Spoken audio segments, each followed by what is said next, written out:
me personally, I love independent publishing just because, you have a lot more freedom, you have a lot more creative control, you have a lot more opportunity, all these things. But that's just me. Some people go, no way, traditional publishing is the only way. And that's fine too. There's no right or wrong.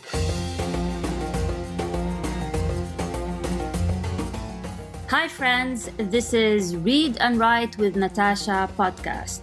My name is Natasha Tynes and I'm an author and a journalist. In this channel, I talk about the writing life, review books, and interview authors. Hope you enjoy the journey. Hi everyone, and welcome to another episode of Read and Write with Natasha. Today I have with me Hussein Al-Baiaty, who is the author of The Art of Resilience, The Refugee State of Mind. Hussein is also the founder of the writing community Rising Authors, and he's a marketing expert for authors. So, Hussein, nice to meet you, and nice to see you again. And because we've been connecting online for a while, and I'm a big fan of your work, and I'm so happy that you accepted my invitation to come to the podcast, and I'm really looking forward to learning from you today. So welcome to the podcast, Hussein. Yeah, thank you for having me, Natasha. It's been a pleasure just getting to know you in the past few months and being able to work together and learn from each other. It's a privilege of mine to come on your show. Thank you. Appreciate it. Yeah. All right. So, Hussein, I think the first thing I want to ask you about is your writing community, which is the Rising Authors, which I'm a member of.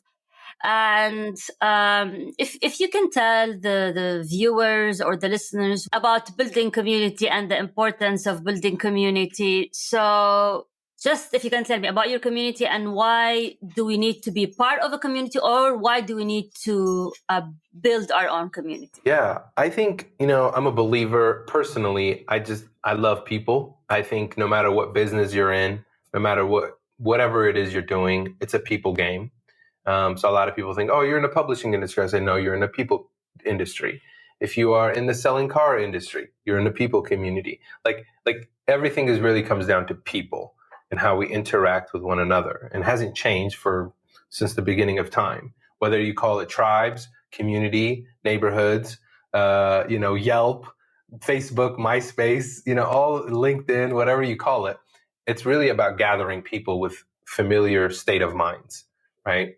And so I used to think about it building community, but I think now it's more like, really, it's like, how can you lead a community? How can you, because the community exists, right? Like, it's not like I'm building writers. There's already writers, there's already authors, and there's already experts, and there's already designers, and there's already this industry of publishing already exists. So then I say, like, what can I contribute to this already existing community, right?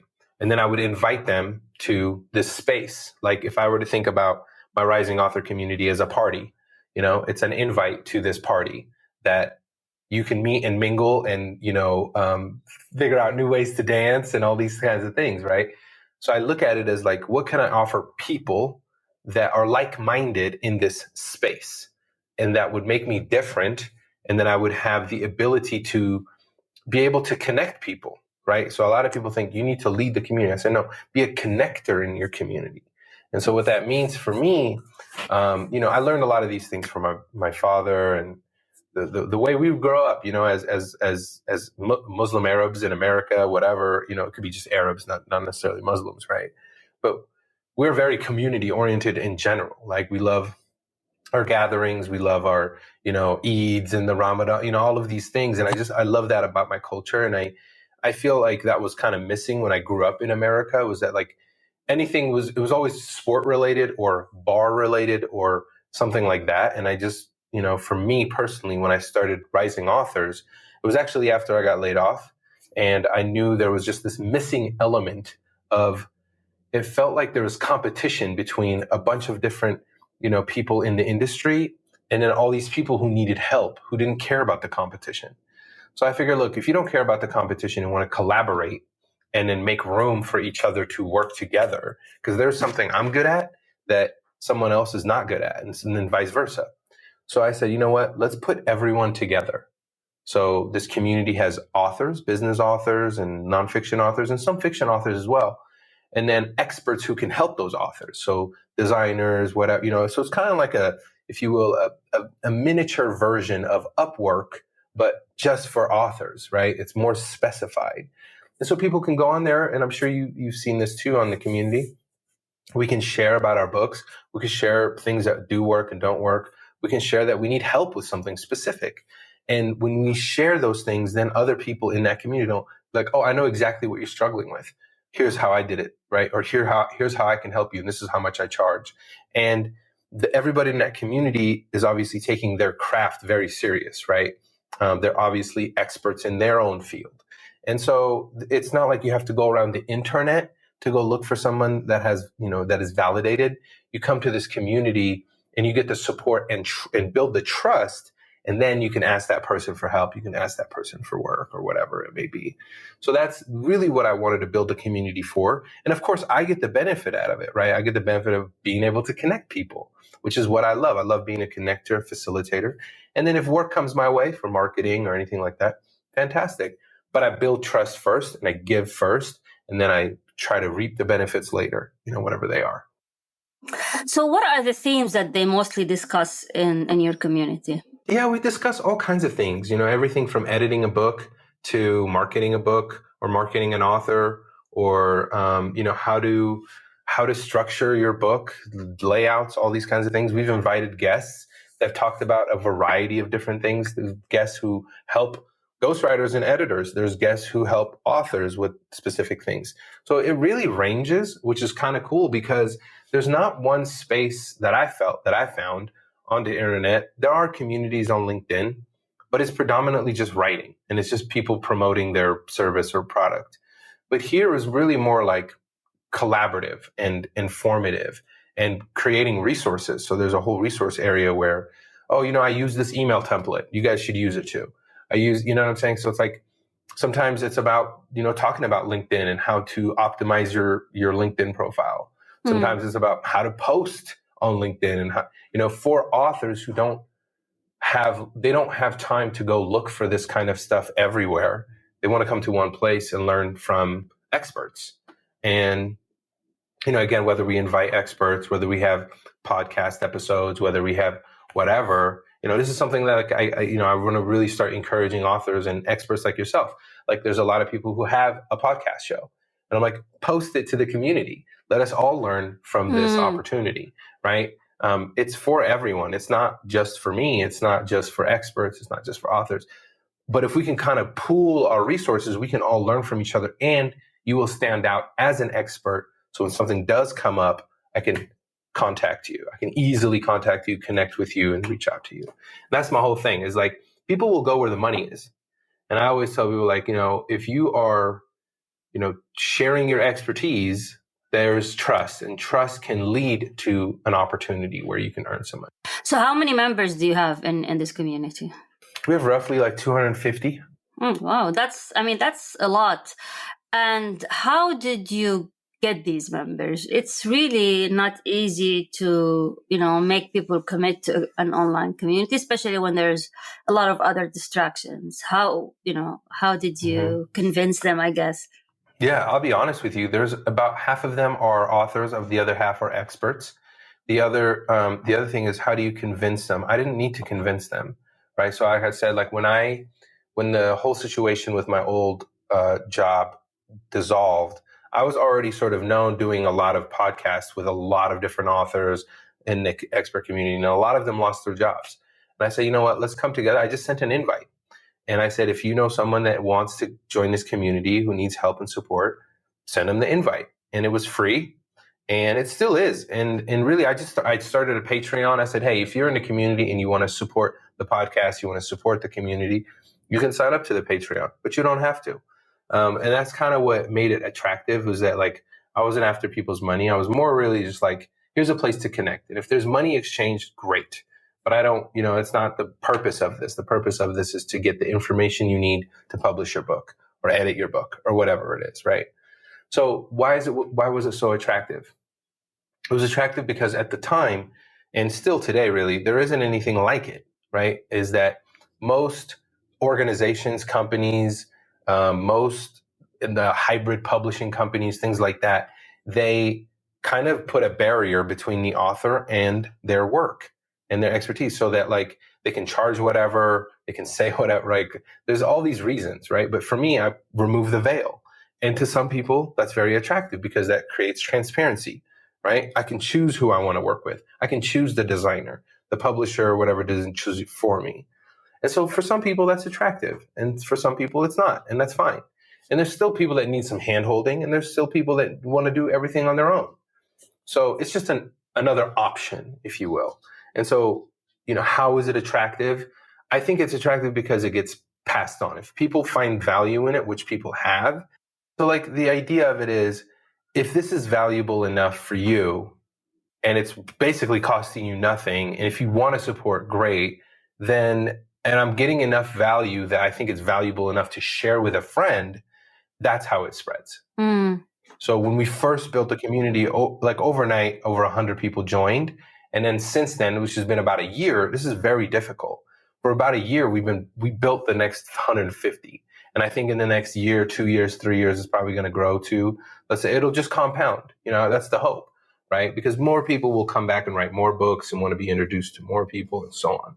So, I think it's also longevity. I'm not going anywhere. I'm building this community. I'm offering something of value to a community. I don't want to say I'm building a community. And if it's valuable enough, people will show up. And I'm not going to stress about it, So in addition to the forums where people they can discuss issues, I also saw that you provide weekly calls, correct, with experts. If you can also give us an idea of how do you find these experts? How do you organize this? Yeah, they're all in the community, right? They're already there. I don't have to go too far outside of what's already in my realm. If I meet somebody interesting, if I say, hey man, I think you would make an awesome, interview for my podcast, or I think you would make a great, do you have a class? Do you have a deck? Do you have a thing you want to teach? Come to the weekly call. And honestly, in the last few months, there hasn't been too many of that, but like I've been doing what I call Q&A calls or micro master classes, right? And they're all recorded. A lot of people can't show up, but a lot of people watch the recordings, right, as support. So they just like to have a community where they can share. We all sometimes don't want the help all the time, but we want it when it's the right time for us. And I don't know about you, I always like to call my friend or something and say, hey, who's a plumber you have? I'm struggling with something. Or who's an electrician you have, right? Because we want to base it on trust. And if they did something good for someone else, they might do something good for us based on that person. So that's how I view the community. It's like, hey, I need help publishing and getting my stuff on Amazon. I said, well, here's 4 people. They said, who do you recommend? Well, I recommend this person and this person. But go see who's busy, go see who's not busy, and maybe they can help you out. Well, okay. So you're also a marketing expert for authors. What does that mean? How do you help authors, and what kind of services do you provide for them? Yeah, I think what I do is very simple. I tell people marketing is not social media. Marketing is not your website. Marketing is not advertising. It's none of those things. Actually, all marketing is clear communication. Okay. And consistently putting it out into the world. So putting it out into the world can come in various different ways, right? Okay. But if you're not clear about what you want and who it's for, you don't have a marketing plan, period. And most authors want to do one thing. I want to share my book with the world. That's not clear. That's not true.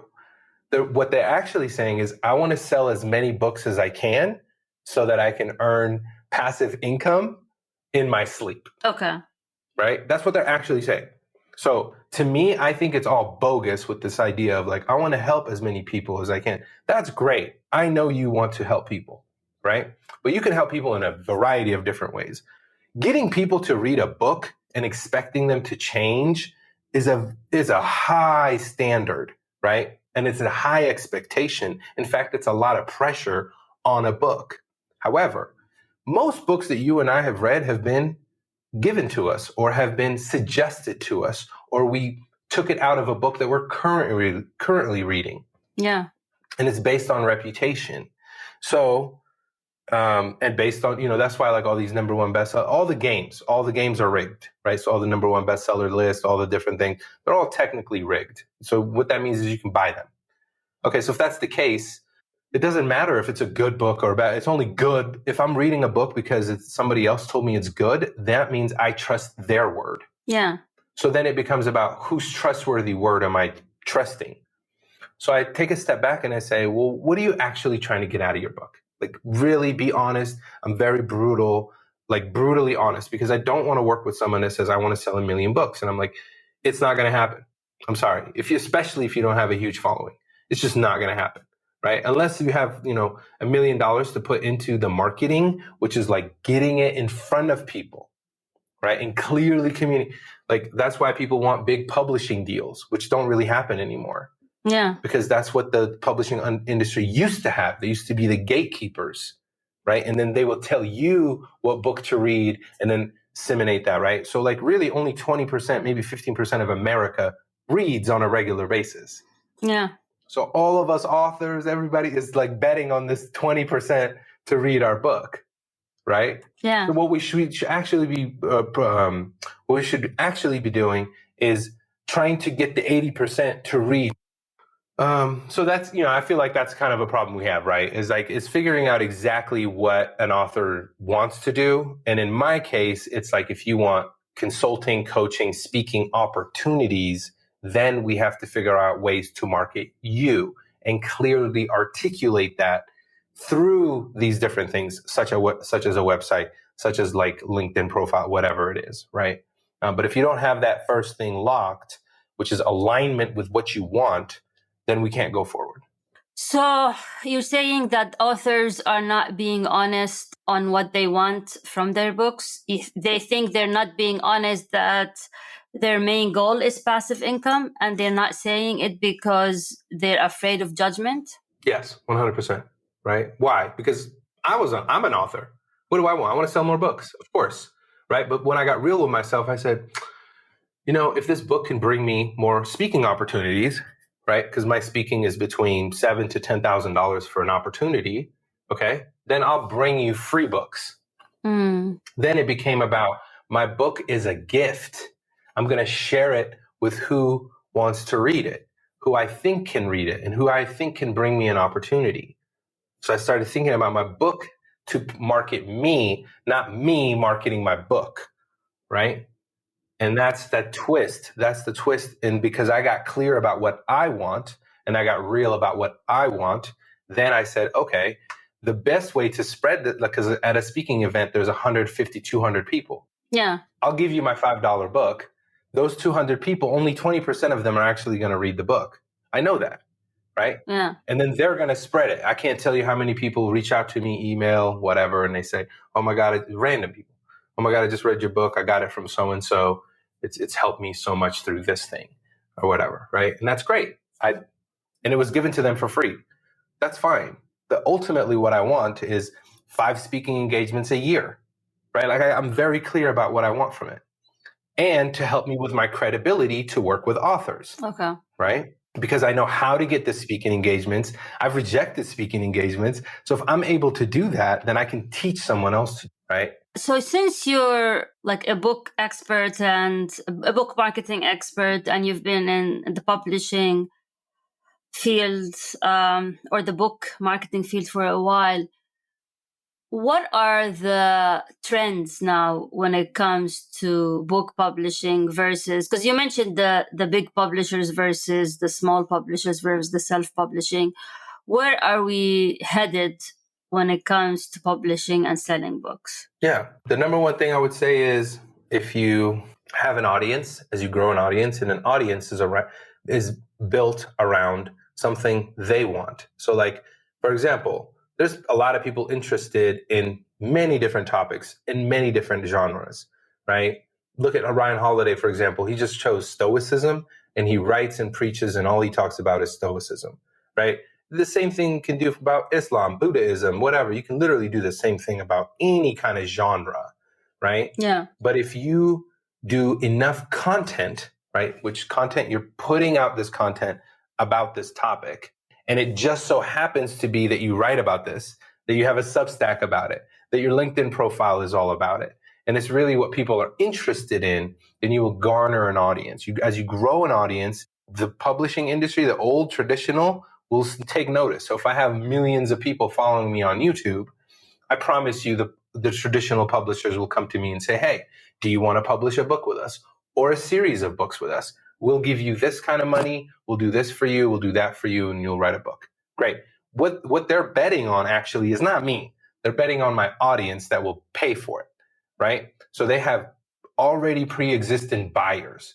So traditional publishing is really all about book sales. Mm-hmm.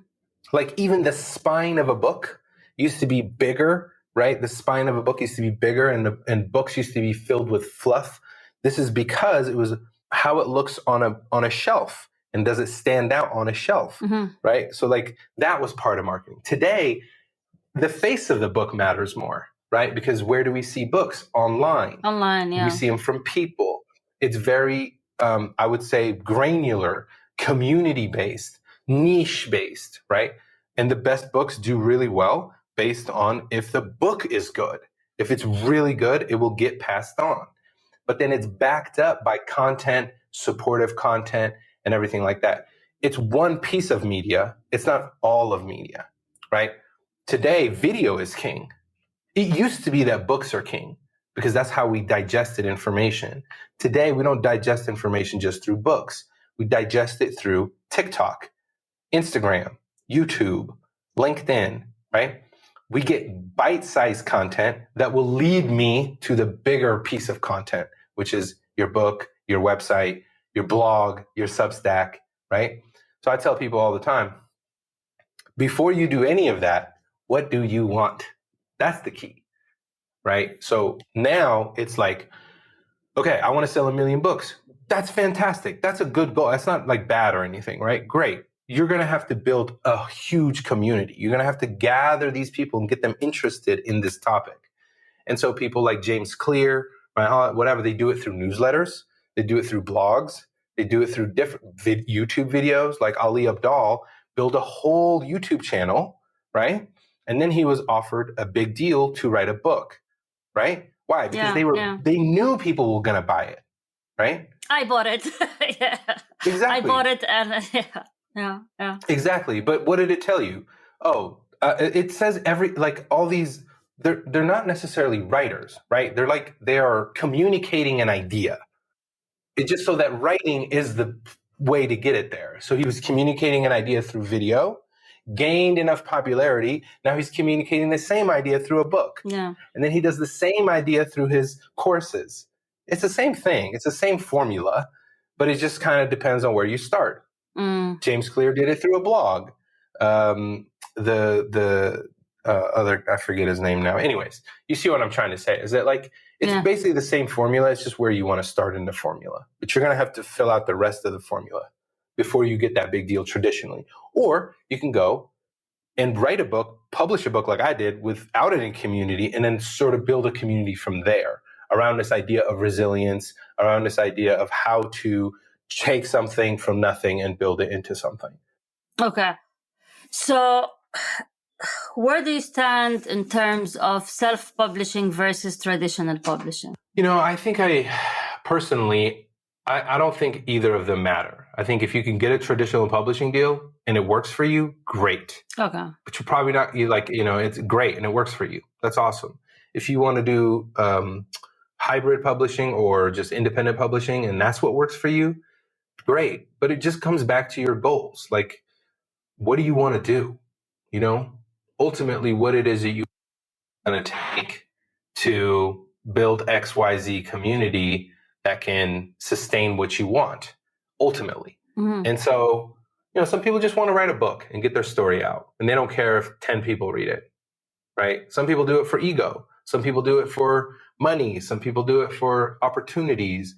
Everybody has different values and different things that they want to do, and they're all fine. For me personally, I love independent publishing just because, you have a lot more freedom, you have a lot more creative control, you have a lot more opportunity, all these things. But that's just me. Some people go, no way, traditional publishing is the only way. And that's fine too. There's no right or wrong. It's all about what you want. For me, I wanted to own my story. I don't want to give any of the piece of the pie. You can call me selfish, you can call me whatever.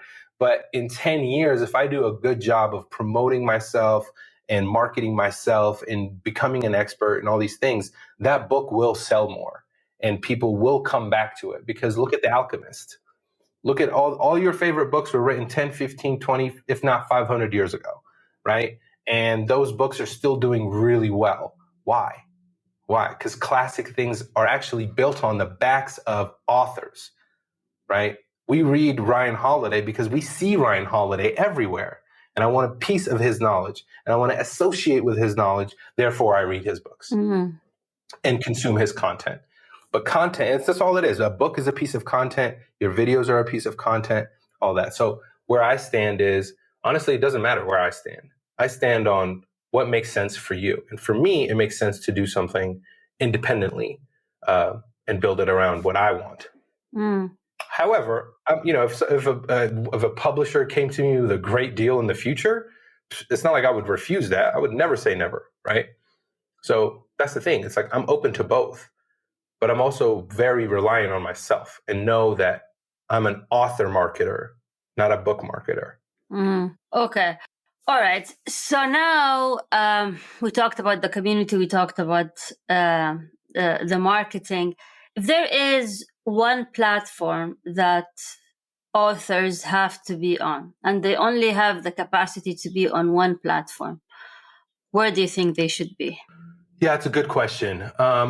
If there was one platform, again, it depends on what kind of author are you. For me, specifically, I work with business authors. Business authors means, they're building a personal brand around coaching, consulting, speaking, some sort of business that they have, and a book can help them attract those opportunities. The number one place I would start is LinkedIn. The second place is YouTube. If anything, if you like more video than writing, then I would switch them, put them on YouTube and then put them on LinkedIn. And the reason for that is simple. You just reach more people. You reach more B2B, like business to business people. I would absolutely delete and get rid of Facebook, Instagram, everything off of my phone, because none of those things, like, unless you're actually building a legit brand on them, great. But you're not going to get, $100,000 consulting opportunity from Instagram. Maybe you could. There's a few people that have and have done that, but that's if you have you have to have an enormous following for that to be trustworthy. Because like I said, every game is rigged. Everybody could buy subscribers, followers, whatever. But where you can shine and be different on LinkedIn is that this is a place not very many people go to because it's still a very professional network, right? It's still very like, the BS will not fly there, right? You will get unfollowed, you will get whatever, especially if it doesn't matter. So sharing your expertise, because a lot of these people are experts, with people and attracting people and connecting with people and engaging with people on LinkedIn is very powerful. And then YouTube is video kingdom, right? Is like, if you can do videos, you could do podcasts, you could do shows, you could do that kind of stuff, then it will resonate with somebody. So those are the two areas that I would put people in. But yeah, I would say because it's worked for me, that's what I would share, is that LinkedIn. So I'm not going to BS you. I'm on LinkedIn every day. I get business from LinkedIn every day. So I teach that. And yeah, I don't care to BS. I found you on LinkedIn. There you go. You found me on LinkedIn. Our connection. Yeah. This has been great, Hussein. So how can people connect with you? Where can they find you? How can they reach you? How can they buy your book, which is about resilience? So we didn't have enough time to discuss it. But how can they reach you? LinkedIn. Okay. Hussein Al-Baiaty on LinkedIn. They can reach me there, or they can reach me through my website, which is rising-authors.com. You can reach out to me. If you need like an assessment for your online presence, I'm happy to do one. Anything like that, or if you just have questions or whatever, you can reach out to me via email. I'm happy to connect. Sounds great. Thank you very much for joining me today. As always, I always learn a lot from you, and this is very inspiring and an interview filled with very useful information. So thank you again. And for anyone who's listening or watching, thank you for joining us for another episode of Read and Write with Natasha. And until we meet again. Thank you, Natasha. Thank you for tuning in to Read and Write with Natasha. I'm your host, Natasha Tynes. If today's episode inspired you in any way, please take the time to review the podcast. Remember to subscribe and share this podcast with fellow book lovers. Until next time, happy reading, happy writing.